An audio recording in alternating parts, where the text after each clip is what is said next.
आइए आज बिहार बोर्ड का पाठ 6 जंगल में सभा के सभी प्रश्नों को हल करते हैं।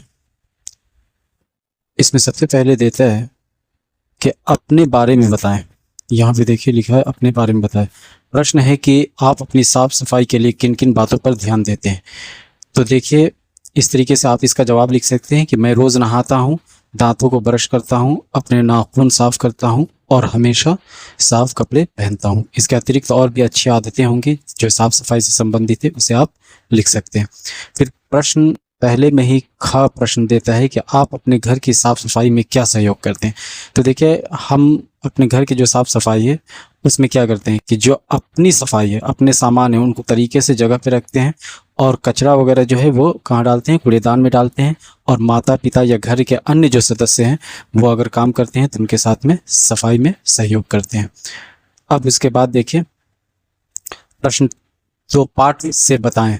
ये प्रश्न है, प्रश्न 2 है। इसमें कह रहा है कि खरगोश जंगल छोड़कर जाने की बात क्यों कह रहा था। तो इसका जवाब हो जाएगा कि भालू उसके बिल के पास कचरा फेंक देता था और वह जंगल में चारों तरफ फैली गंदगी और कचरे से परेशान था, इसलिए वह जंगल छोड़ करके जाने की बात कह रहा था। अब आगे की तरफ देखते हैं। अब इसी में प्रश्न 2 में देता है प्रश्न ख कि सभापति कौन था। सभा का सभापति कौन था। तो सभा का सभापति हाथी था। उसी तरीके से ग का है सभा क्यों की गई। तो जंगल के सभी जानवरों की परेशानियां सुनने और उनके समस्याओं के हल ढूंढने के लिए सभा की गई। फिर प्रश्न घ देता है कि सभा अचानक क्यों रोक दी गई। तो आपने हिंदी की ये जो कहानी है, इस कहानी में आप पढ़ेंगे कि अचानक जो है तेज आंधी और बारिश होने लगी, जिसके कारण सभा को स्थगित कर दिया गया और सभा रोक दी गई। फिर अब प्रश्न 3 देता है कि दिए गए शब्दों के सामने मिलते जुलते यानी कि समान ध्वनि वाले शब्द लिखें। जैसे यहाँ पे देता है केला, ये दिया केला। अब केला से मिलता जुलता हम क्या लिख सकते हैं, मेला, चेला, ठेला।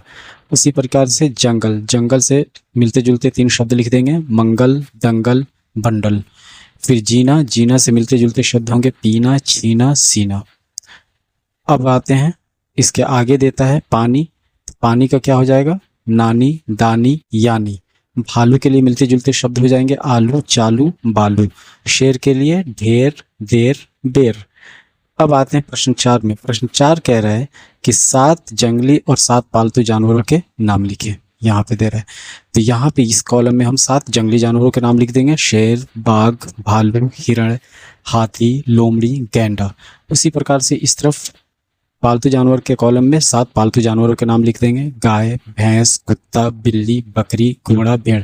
इसके अतिरिक्त आपके घर में और दूसरे तरह के भी कोई जानवर अगर पाले जाते होंगे तो उनके नाम आप लिख सकते हैं। अब आते हैं, यहाँ पे दे रहा है कि इन सभी जानवरों के नाम संज्ञा हैं, किंतु इनमें से किसी एक के कहने पर क्या केवल एक ही जानवर का बोध होता है या उस जाति के सभी जानवरों का। तो जिस शब्द से किसी जाति विशेष के सभी सदस्यों का बोध होता है उसे जातिवाचक संज्ञा कहा जाता है। ये बिल्कुल सही है। अगर कुत्ता बोला गया या शेर बोला गया तो इससे सभी कुत्ते या सभी शेर समझे जाएंगे। इसी प्रकार से आगे 5 में देता है कि जंगल में सभा। यहाँ सभा शब्द के कई लोगों को समूह का बोध होता है। ऐसे अन्य शब्द ढूंढ कर लिखें जिनमें से एक से अधिक व्यक्ति या प्राणी या वस्तु का बोध होता है। तो हम लिख सकते हैं भीड़। भीड़ का मतलब होता है बहुत सारे लोग अगर एक जगह इकट्ठा हो जाएं। गुच्छा, जैसे अंगूर का गुच्छा, इसका मतलब बहुत सारे अंगूर एक जगह हो इकट्ठे एक डाली पर, तो उसे गुच्छा कहेंगे। उसी तरह से सेना, बहुत सारे सैनिक जो होते हैं, सिपाही अगर एक जगह इकट्ठा हो तो उसे कहेंगे सेना। कारवां, अगर बहुत सारे यात्री एक साथ मिल करके सफर कर रहे हो तो उसे कहते हैं कारवां। तो ये जितने भी हैं ये क्या है, ये समूहवाचक संज्ञा है, इनसे समूह का बोध होता है। अब प्रश्न 6 देखते हैं। प्रश्न 6 में देता है कि अधूरे वाक्यों को मिलाकर के सही एवं पूरा वाक्य बनाए। जैसे क में देता है कि मच्छरों से, तो मच्छरों से क्या होता है, बीमारी फैलती है। पेड़ पौधों से हवा शुद्ध होती है। साफ परिवेश से शरीर स्वस्थ रहता है। खुली नालियों से दुर्गंध आती है और कूड़ेदान में कचरा नहीं डालने से गंदगी फैलती है। तो इस तरीके से ये सभी को हम मिला लेंगे। फिर आगे प्रश्न 7 देता है कि साफ सफाई पर 4 पंक्तियों की एक कविता बनाकर या ढूंढ करके लिखें। तो आप ढूंढ करके इसमें लिख सकते हैं। तो इस तरीके से ये लेसन समाप्त हुआ। मुझे उम्मीद है कि ये आपको पाठ बिल्कुल बढ़िया से समझ में आया होगा। अगर वीडियो आपको पसंद आई तो इसे लाइक कर दें और अगर इस चैनल पर आप नए हैं तो चैनल को सब्सक्राइब कर लें। धन्यवाद।